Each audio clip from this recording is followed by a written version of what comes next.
अभिजित, मी समजू शकतो,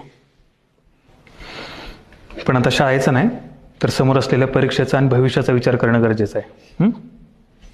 सर, तुम्हीच म्हणता ना शाळेतनं भविष्य घडतं म्हणून.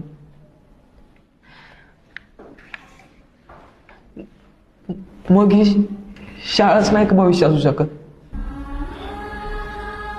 शिक्षक झालास तर होईल की तेही भविष्य. शिक्षक झाल्यावर त्यांच्यासमोर उभं राहता येईल सर.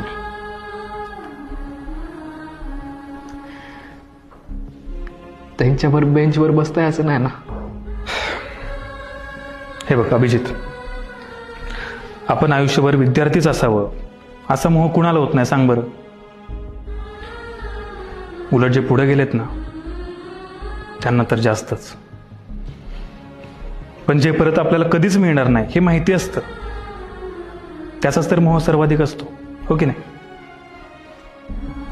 अखेर शाळा ही एक सुंदर आठवण म्हणूनच आयुष्यभर सोबत ठेवावी लागते.